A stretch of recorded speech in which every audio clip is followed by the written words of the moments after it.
السلام علیکم ورحمۃ اللہ وبرکاتہ۔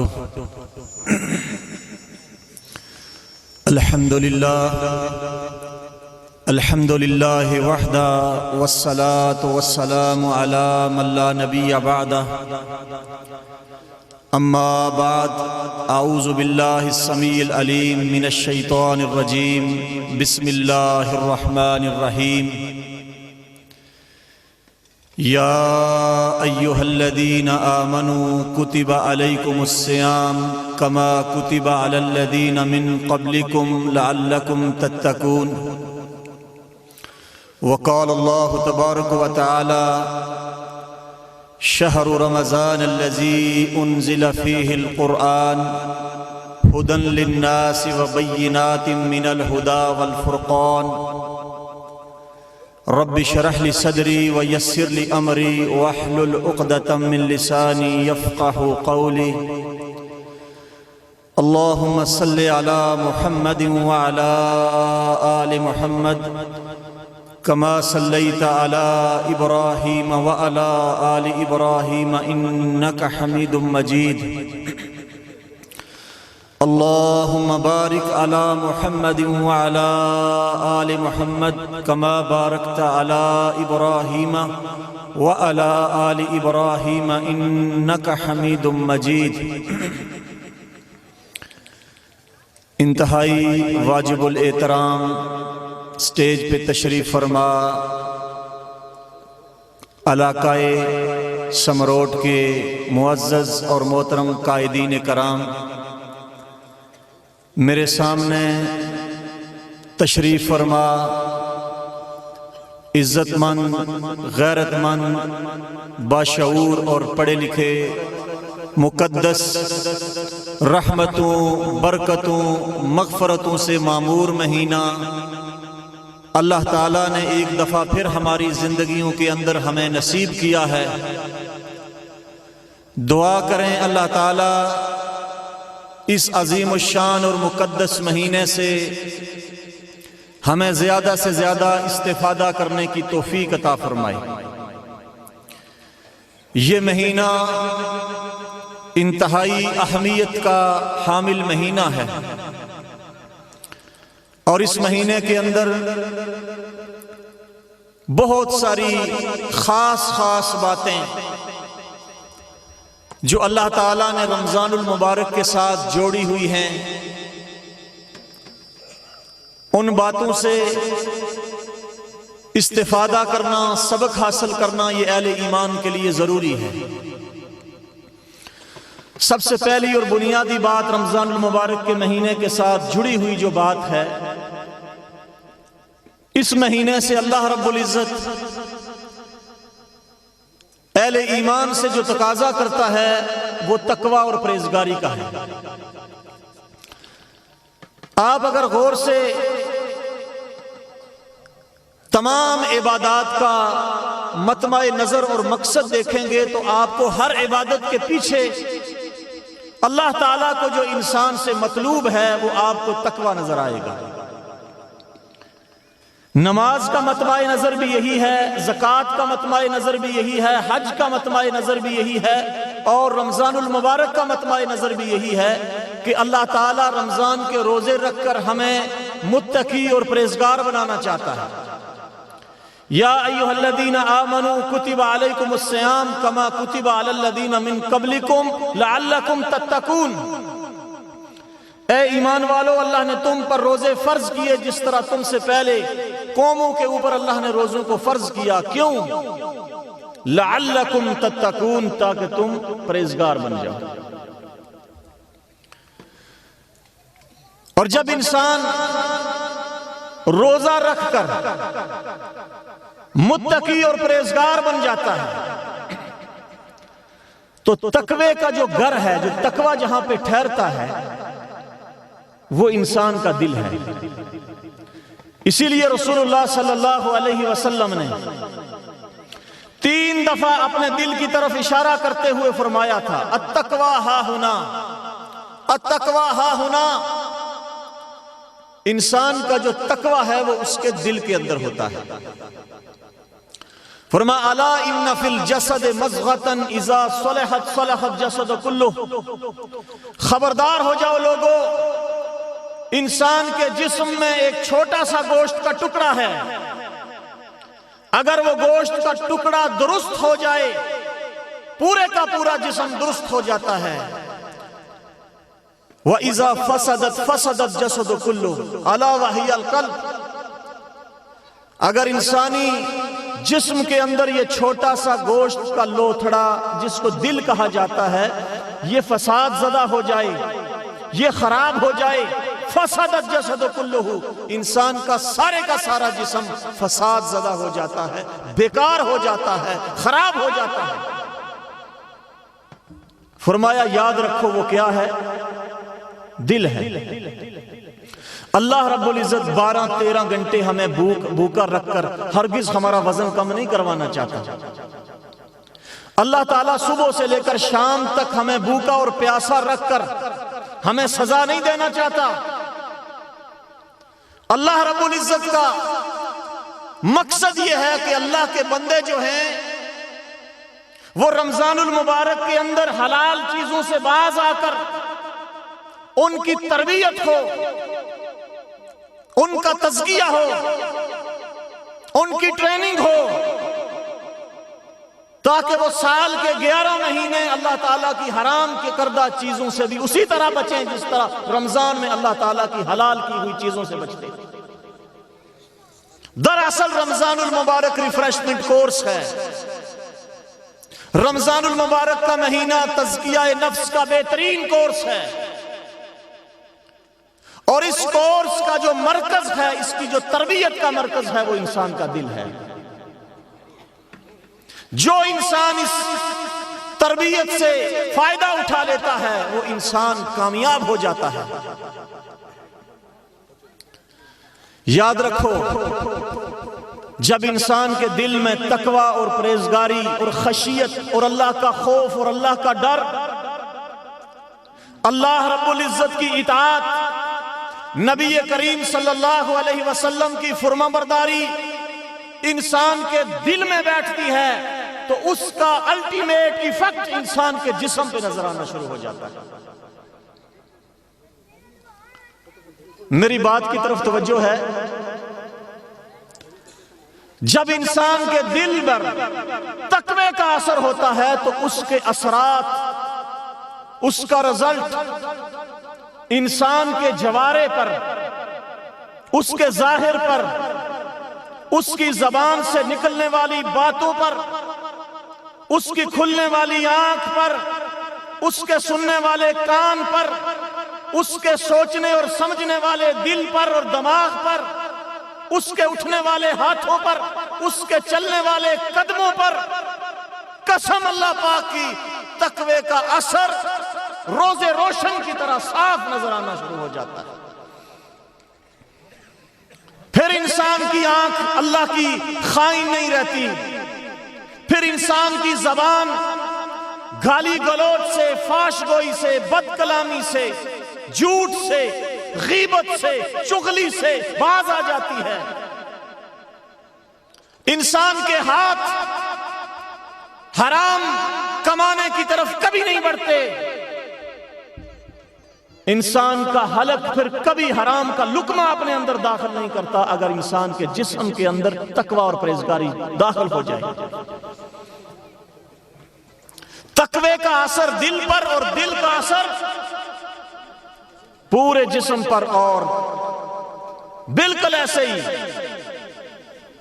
جیسے گاڑی کی بیٹری، اگر اس کے اندر تیزاب میں گریویٹی پوری موجود ہے، طاقت و قوت موجود ہے تو آپ کے پورے علاقے کو روشن کر دیتی ہے، آپ کی لائٹیں روشن ہو جاتی ہیں۔ لیکن اگر اس تیزاب میں، اس یورک ایسڈ کے اندر، اس نائٹرک ایسڈ کے اندر گریویٹی موجود نہیں ہے، طاقت موجود نہیں ہے، وہ ایک چھوٹا سا گاڑی کا بلب روشن نہیں کر سکتی۔ بالکل ایسے ہی انسانی جسم کے اندر نصب شدہ دل کے اندر اس دل کی خوراک تقوی ہے، خشیت ہے، اللہ کا خوف ہے، اللہ کا ڈر ہے۔ اور میرے محترم بھائیوں، جب انسان کے ظاہر پر اللہ کی اطاعت و فرما برداری نظر آتی ہے تو اس کا اثر ہر صورت انسان کے خاندان پر اور پوری سوسائٹی اور معاشرے کے اندر نظر آتا ہے۔ ایک فرد پورے خاندان کو تبدیل کرتا ہے، ایک فرد پوری سوسائٹی کے لیے تبدیلی کا باعث بنتا ہے۔ اور جب سوسائٹیاں تبدیل ہوتی ہیں، معاشرے تبدیل ہوتے ہیں، معاشروں سے اللہ تعالیٰ کی بغاوت، سرکشی، نافرمانیاں ختم ہوتی ہیں، معاشرے مل کر ملک بناتے ہیں، ریاستیں بناتے ہیں، ریاستوں کے قبلے درست ہو جاتے ہیں، ریاستوں کے معاملات سدھر جاتے ہیں، پورے کے پورے علاقے تبدیل ہو جاتے ہیں۔ اور اس کا بہترین مثال آپ کو نبی کریم صلی اللہ علیہ وسلم کے اصحاب، آپ کے ساتھی صحابہ کرام کے اندر نظر آئے گا۔ رسول اللہ صلی اللہ علیہ وسلم کی جو بڑی بڑی خصوصیات ہیں، ان بڑی خصوصیات میں سب سے بڑی خاصیت یہ ہے کہ رسول اللہ صلی اللہ علیہ وسلم نے 23 سال کے اندر 1.5 لاکھ لوگوں کے دلوں کی کایا پلٹ کے رکھ دی تھی۔ پتھروں سے زیادہ سخت دل لوگوں کو موم بنا دیا تھا۔ اپنی معصوم بچیوں کو زندہ درگور کرنے والے عرب کے ان بدوؤں کو تراش خراش کر قرآن کی تعلیم کے ذریعے سے اس دنیا میں، اس فرش کے اوپر دنیا کے سب سے بہترین افراد بنا دیا۔ کیا تبدیلی آئی تھی؟ ان کے رنگ تبدیل کیے تھے، ان کے حلیے تبدیل کیے تھے؟ نہیں، ان کے دلوں کی دنیا تبدیل کر دی تھی۔ جو برہنہ ہو کر بیت اللہ کا طواف کرنا عبادت سمجھتے تھے، شراب جن کی گٹی میں شامل تھی، جادو اور فال گری جن کے مزاج کا حصہ تھی، بد تہذیبی، غیر شائستگی جن کے لیے عام سی بات تھی، جو اونٹوں کے پانی پلانے پہ اور بکریوں کے پانی پلانے پہ جھگڑا کرتے، 3 نسلیں جھگڑوں کے اندر گزر جاتی، رسول اللہ صلی اللہ علیہ وسلم نے اس قوم کی ایسی تربیت کی سبحان اللہ کہ وہ چلتے زمین پر تھے، ان کے قدموں کی چاپ اور آہٹ آسمانوں میں سنائی دیتی تھی۔ جن کو دنیا کے اندر رسول اللہ صلی اللہ علیہ وسلم کی نبوت کی زبان سے جنت کی بشارتیں مل رہی ہیں، کس قدر خوش نصیب ہیں۔ کتنے صحابہ کرام ایسے ہیں کہ جن کے لیے رسول اللہ صلی اللہ علیہ وسلم فرماتے ہیں، میرے فلاں ساتھی، میرے پاس جبرائیل امین آیا تھا، اس نے کہا اللہ کے رسول جاؤ، جا کر فلاں صحابی کو کہہ دو اللہ نے آسمان سے تیرے لیے سلام بھیجا۔ جن کو اللہ سلام کرے، جن کو فرشتے سلام کریں، جن کو نبی کی زبان سے جنت کی بشارتیں ملیں، میرا سوال آپ بھائیوں سے ہے، ان میں کیا تبدیلیاں آئی تھی؟ کیا ان کے ویٹ گر گئے تھے؟ کیا ان کا شوگر لو ہوا تھا؟ کیا ان کا یورک ایسڈ کنٹرول ہوا تھا؟ میرے محترم بھائیوں، ہمارے روزوں سے تو یہی ہمیں فائدے مل رہے ہیں۔ 2-4 کلو وزن نیچے ہو جاتا ہے، شوگر کنٹرول ہو جاتا ہے، یورک ایسڈ نیچے ہو جاتا ہے۔ اکثریت کا تو یہی رمضان ان کو فائدہ دیتا ہے۔ جب رمضان ختم ہوتا ہے، شوال میں داخل ہوتے ہیں، رمضان، شعبان اور شوال میں کوئی فرق نہیں ہوتا۔ یہ رمضان ہماری تربیت کا مہینہ ہے۔ آج ہمارا سب سے بڑا مسئلہ کیا ہے؟ میں نے یہ موضوع جان بوجھ کر آپ سے اس لیے چھیڑا کہ آج جس معاشرے میں ہم رہ رہے ہیں، جس سوسائٹی میں ہم رہ رہے ہیں، جس ملک میں ہم رہ رہے ہیں، یہاں پر ماشاءاللہ نمازیوں کی کوئی کمی نہیں ہے، حاجیوں کی کوئی کمی نہیں ہے، مسجدوں اور مدرسوں کی کوئی کمی نہیں ہے، چیریٹی کرنے والوں کی کوئی کمی نہیں۔ اللہ کا فضل ہے، دنیا میں سب سے زیادہ خیرات کرنے والا ملک آپ کا ہے، دنیا میں سب سے بڑا حاجیوں کا کوٹہ آپ کے ملک میں ہوتا ہے۔ شاید دنیا میں اتنی مساجد کسی ملک میں ہو جتنی مساجد یہاں پر موجود ہیں۔ مساجد، مدارس، حج، سارا کچھ ہونے کے باوجود بھی کرپشن میں، دھوکہ دہی میں، دو نمبری میں، دغے بازی میں، لوٹ مار میں، رشوت خوری میں، حرام خوری میں دنیا میں ہمارا دوسرا یا تیسرا نمبر ہے۔ اس لیے کہ ہماری نمازیں ہمیں نہیں روک رہی ان چیزوں سے، ہمارے حج اور عمرے ہمارے معاملات کو درست نہیں کر رہے، ہماری تربیت نہیں کر رہے، ہماری اصلاح نہیں کر رہے۔ اور اللہ اکبر، وہ کمپریہنسو بک جس کو قرآن کہا جاتا ہے، جو اللہ تعالیٰ نے اس عظیم و شان مہینے کے اندر نازل کیا، شہر رمضان الذی انزل فیہ القرآن ھدی للناس وبینات من الھدی، وہ قرآن جس نے پوری دنیا کے اندر ایک انقلاب برپا کر دیا تھا، ایک نیا نظریہ، نئی سوچ، نئی فکر دنیا میں برپا کر دی تھی۔ ہم وہ حامل قرآن ہیں، ہم وہ قرآن پڑھنے والے ہیں، ناظرے میں بھی، تراویح میں بھی ہم وہ قرآن پڑھنے والے ہیں۔ لیکن کیا وہ قرآن ہمارے دلوں پر اثر کر رہا ہے؟ اثر اس لیے نہیں کرتا کہ ہم قرآن مجید کی روح کو نہیں سمجھ رہے، قرآن مجید کے معنی اور مفاہیم کو نہیں سمجھ رہے، ہم صرف رٹ کر قرآن مجید پڑھ رہے ہیں،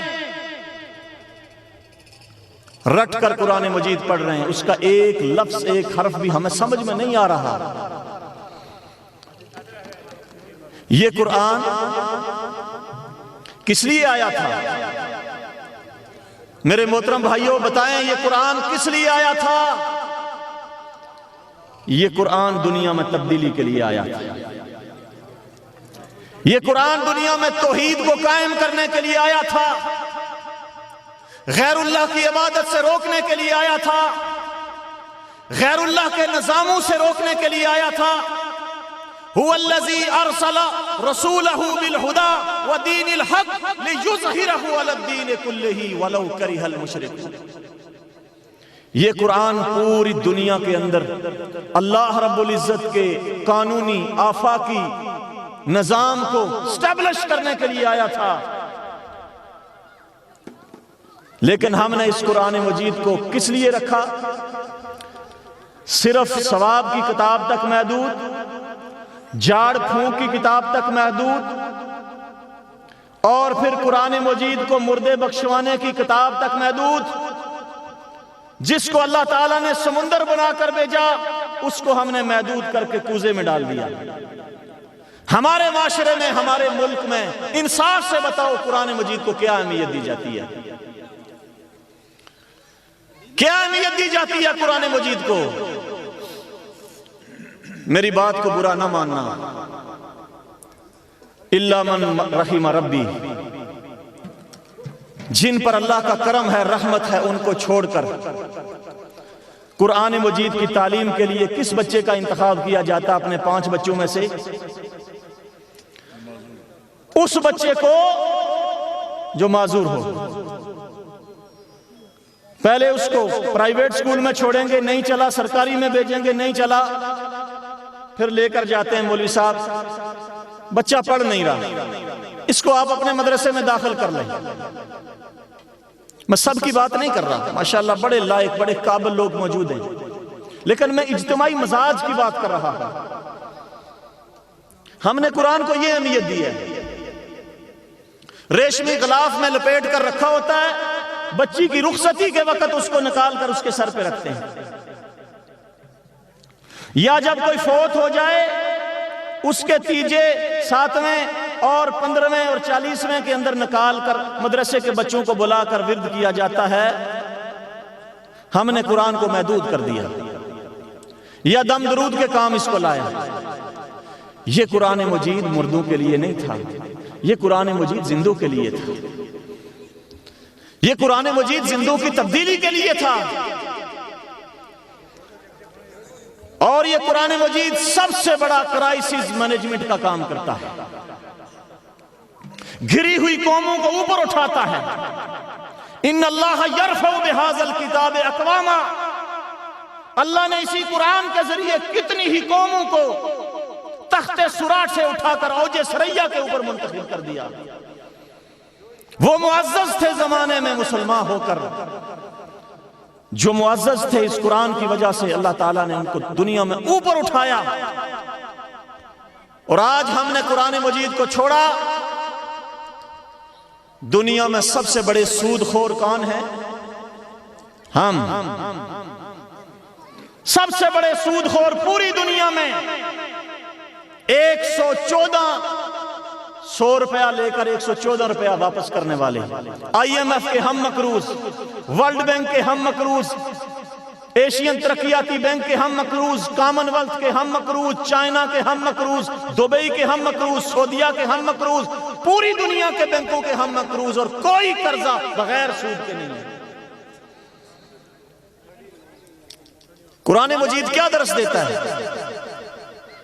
عوام الناس کو بھی مخاطب کرتا ہے، حکمرانوں کو بھی مخاطب کرتا ہے۔ یا ایھا الذین آمنوا اتقوا اللہ وذروا ما بقی من الربا، اے ایمان والو اللہ سے ڈر جاؤ۔ کون سا ڈر؟ واتقوا اللہ، یہ وہی تقوی ہے جو اللہ روزہ رکھ کر تم سے حاصل کرنا چاہتا ہے۔ ڈرو اللہ سے۔ وذروا ما بقی من الربا، جو سود رہ گیا اس کو چھوڑ دو، ترک کر دو۔ فَإِن لَمْ تَفْعَلُوا، اگر تم ایسا نہیں کرو گے، سود نہیں چھوڑو گے، فَأْذَنُوا بِحَرْبٍ مِّنَ اللَّهِ وَالرَّسُولِ، پھر اللہ اور اس کے رسول کے ساتھ جنگ کرنے کے لیے تیار ہو جاؤ۔ ہم وہ قوم ہیں جنہوں نے 76 سال سے اللہ اور اس کے رسول کے ساتھ اعلان جنگ کیا ہوا بادی النظر میں۔ مجھے بتاؤ اللہ اور اس کے رسول کے ساتھ جنگ کرنے والا کبھی ماضی میں کامیاب ہوا؟ فرعون نے جنگ کی تھی، شداد نے جنگ کی تھی، حمان نے جنگ کی تھی، ابو جہل نے جنگ کی تھی۔ کیا ماضی میں اللہ کے ساتھ جنگ کرنے والا کوئی کامیاب ہوا جو ہم کامیاب ہوں گے؟ اسی لیے ہمارا دشمن 650 بلین ریزرو کے ساتھ اوپر جا رہا ہے، ہمارا پڑوسی ملک جس سے ہمارا ازلی مقابلہ ہے، اور ہم 11-12 ارب ڈالر کے اوپر بار بار گھسیٹیاں مار رہے ہیں، بار بار تبدیلیاں کر رہے ہیں۔ اللہ کی قسم کوئی ہمارے دماغوں میں اجتماعی دانش میں کوئی سمجھ نہیں آ رہی کیسے ہم ان کرائسس سے باہر نکلیں۔ اس لیے کہ ہمارے ٹیبل کے اوپر پڑھنے والی پالیسی میں قرآن کہیں موجود نہیں ہے، قرآن باہر کر دیا ہے۔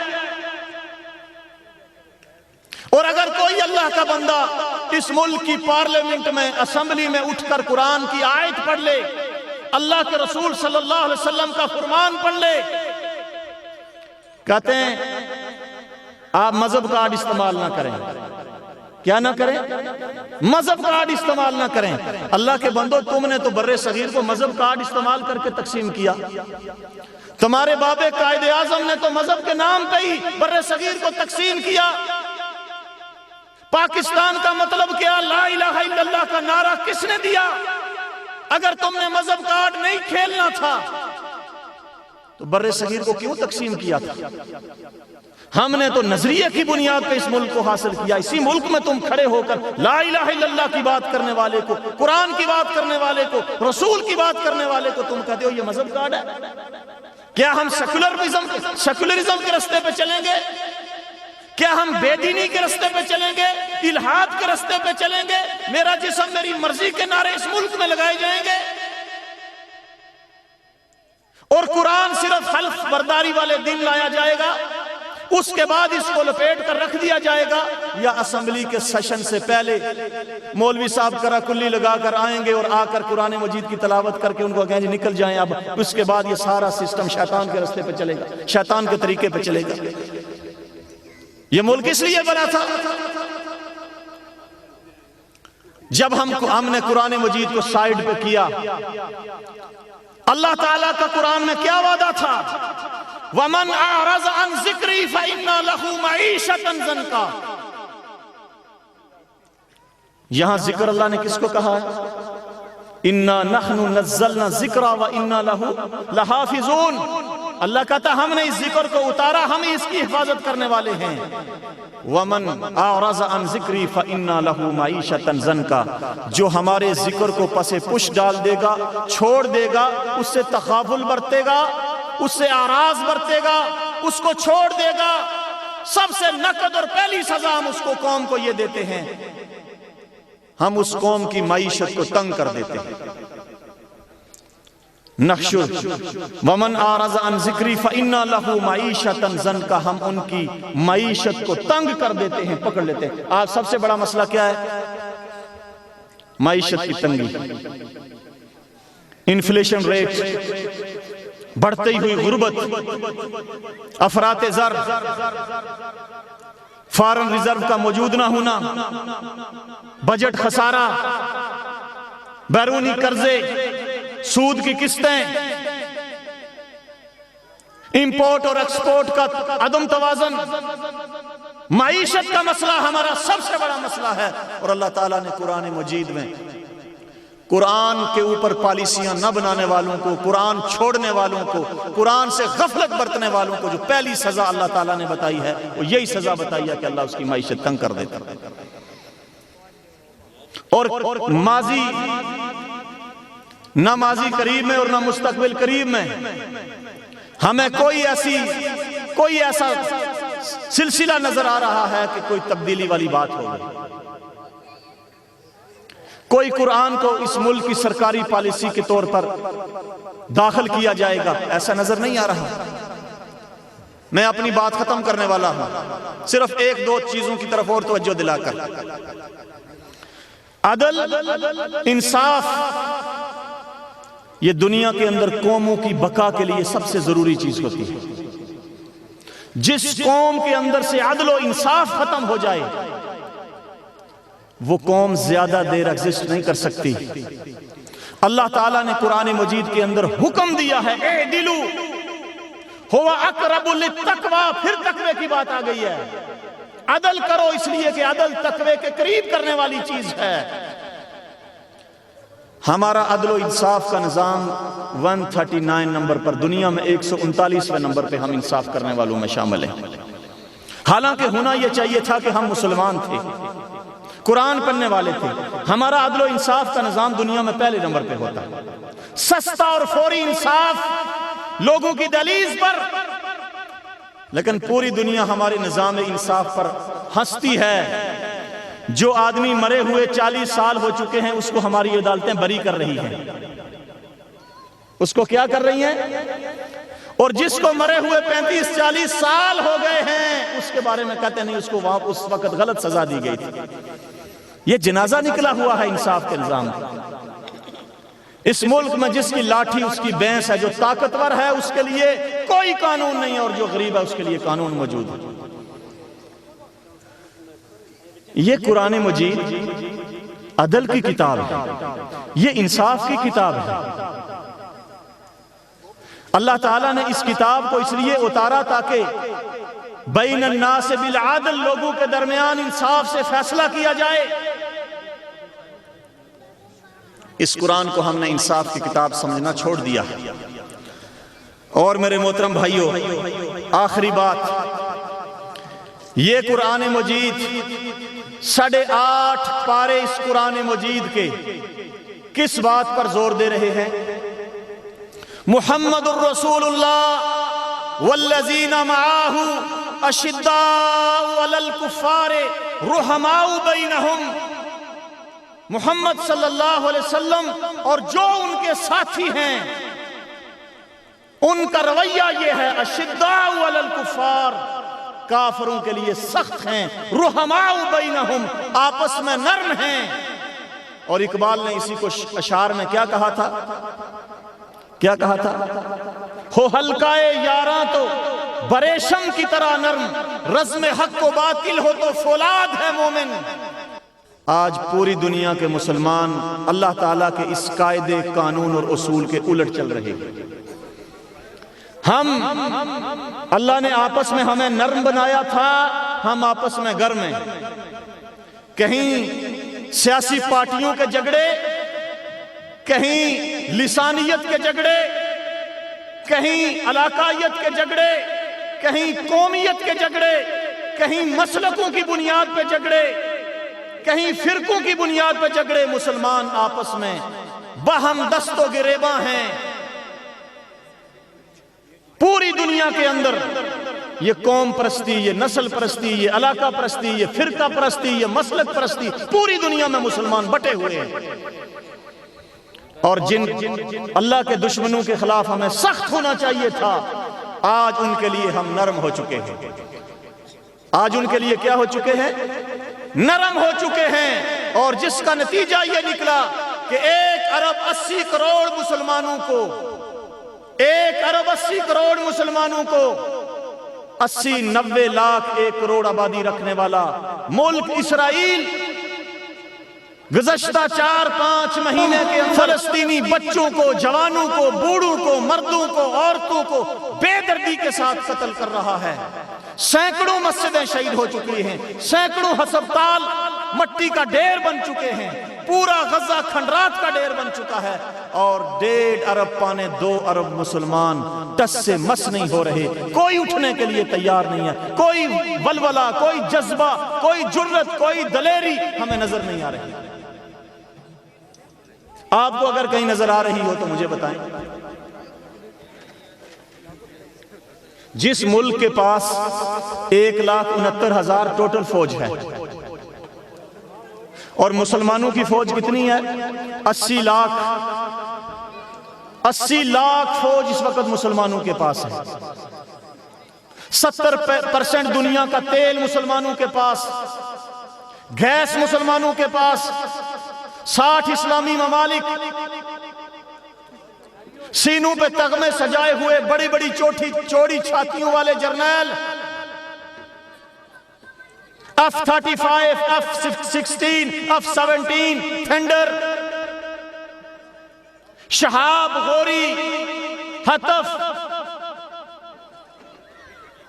جدید ترین ترکی کے ڈرون، لیکن مجال ہے کہ کوئی ایک ملک اسرائیل کے خلاف اٹھ کر اسرائیل کو روکنے کے لیے کرے۔ لڑنا تو دور کی بات، افسوس کی بات یہ ہے کہ کسی ایک ملک نے، جس نے اسرائیل کو تسلیم کیا ہوا تھا، اسرائیل کے سفیر کو اپنے ملک سے بے دخل نہیں کیا۔ کسی ایک ملک نے، ایک ملک نے یہ کام کیا، وہ بھی عیسائی ہے، ساؤتھ افریقہ نے اسرائیل کے سفیر کو نکالا، چپ ہو کر دیکھ رہے ہیں، اور اسرائیل گنڈا بن کر، بدماش بن کر، بے دردی کے ساتھ UN چارٹر کی خلاف ورزی کر رہا ہے۔ عالمی قوانین ہیں، آپ سول آبادی کو نشانہ نہیں بنا سکتے، آپ ہاسپٹل پہ بمباری نہیں کر سکتے، آپ عبادت گاہوں پہ بمباری نہیں کر سکتے، آپ سکولوں پہ بمباری نہیں کر سکتے، لیکن اسرائیل نے سارے ہسپتال برباد کر دیے ہیں، سارے سکول ختم کر دیے ہیں، ساری مسجدیں ختم کر دیے ہیں، حتیٰ کہ معصوم بچے افطاری اور سحری کا سامان لینے کے لیے کھلے میدان میں جا کر کھڑے ہوتے ہیں، اسرائیل کے جٹ آ کر ان کے اوپر بمباری کر رہے ہیں۔ 1.5 ارب مسلمان بے غیرتی، بے حمیتی کی عملی تصویر بن کر یہ سارا تماشا دیکھ رہے ہیں۔ کیا وجہ ہے؟ اس لیے کہ ہم نے قرآن کو چھوڑ دیا ہے۔ 1.5 صدی سے مسلمانوں کی تربیت غیر مسلموں نے یہ کی تھی، یہ لڑنے مرنے کی بات نہ کیا کرو، یہ لڑنا مرنا یہ ایکسٹریمزم ہے، یہ ٹیررزم ہے، یہ انتہا پسندی ہے، یہ انتہا پسندی کوئی اچھی چیز نہیں ہے۔ اسلحہ بنانا چھوڑ دو، اسلحہ چلانا چھوڑ دو۔ خود دنیا میں سب سے بڑا اسلحے کا سوداگر کون ہے؟ امریکہ۔ سب سے بڑا دنیا میں اسلحہ بنانے والا اور بیچنے والا ملک امریکہ ہے، وہ تو پیچھے نہیں ہٹے۔ آپ نے دیکھا اسرائیل میں بمباریاں صبح و شام ہو رہی تھی، ہمارے ملک میں PSL چل رہا تھا۔ مجال ہے کہ کسی کو کوئی، اور وہ PSL کے سٹیکر لگے ہوئے KFC کے، وہ KFC جو براہ راست اسرائیل کو فنڈنگ کرتا ہے، سپانسر کرتا ہے، اس سے بڑی بے حمیتی ہمارے لیے اور کیا ہو۔ اسٹیڈیم میں فلسطین کا جھنڈا نکالا گیا، اس کو بند کرا دیا گیا۔ کیوں؟ اگر یہ ہم روکیں گے اسرائیل ناراض ہو جائے گا۔ اسرائیل ناراض ہوگا تو امریکہ ناراض ہو جائے گا، اور امریکہ ناراض ہو گیا تو ہمارے قرضے کی قسط رک جائے گی، ہماری معیشت نہیں ملے گی۔ تو میرے محترم بھائیوں، اللہ رب العزت ہمیں حکم دیتا ہے، اللہ ہمیں حکم دیتا ہے، انفروا خفافا وثقالا وجاہدوا باموالکم وانفسکم فی سبیل اللہ۔ ہلکے ہو یا بوجھل ہو، اللہ کے راستے میں اٹھ کر باغیوں، کافروں، ظالموں کے ساتھ جہاد کرو۔ یہ حکم پہلے حکمرانوں کے لیے ہے، پہلے عساکر کے لیے ہے، پہلے فوج کے جرنیلوں کے لیے ہے، پھر آپ کے اور میرے لیے ہے۔ اللہ ان کو حکم دیتا ہے کہ اٹھ کے لڑو۔ اگر تم نہیں اٹھو گے الا تنفروا يعذبكم عذابا علیما ويستبدل قوما غیرکم، اگر نہیں اٹھو گے اللہ تمہیں دردناک عذاب سے دوچار کرے گا، اللہ تعالیٰ تمہیں تبدیل کر کے نئی قوم کو لے آئے گا۔ تو میرے محترم بھائیوں، قرآن مجید کے فلسفے کو سمجھیں، قرآن مجید کی روح کو سمجھیں۔ قرآن مجید صرف ثواب کی کتاب نہیں، قرآن مجید تبدیلی کی کتاب ہے۔ آئیے رمضان المبارک کے اندر عہد کریں کہ انشاءاللہ العزیز قرآن مجید کو ترجمے کے ساتھ پڑھیں گے، قرآن مجید کو انشاءاللہ سمجھیں گے، اور انشاءاللہ قرآن مجید کے اوپر عمل کرنے کی کوشش کریں گے۔ اپنے گھروں میں، اپنے بچوں میں، اپنی خواتین میں انشاءاللہ قرآن کی تعلیم کو عام کریں گے، اور اپنے مظلوم مسلمان بھائیوں کی مدد کے لیے انشاءاللہ جتنا ہم سے ہو سکتا ہے ان کی مدد کے لیے نکلیں گے۔ میں آخر میں تمام احباب کا شکریہ ادا کرتا ہوں، حاجی عدنان صاحب کا، حافظ عرفان صاحب کا، قاری ادریس صاحب کا اور ان کی پوری ٹیم کا، اور سٹیج پہ تشریف فرما تمام قائدین کا اور تمام حاضرین کا شکریہ ادا کرتے ہوئے آپ سے اجازت چاہتا ہوں۔ اقول قولی ھذا استغفر اللہ لی ولکم۔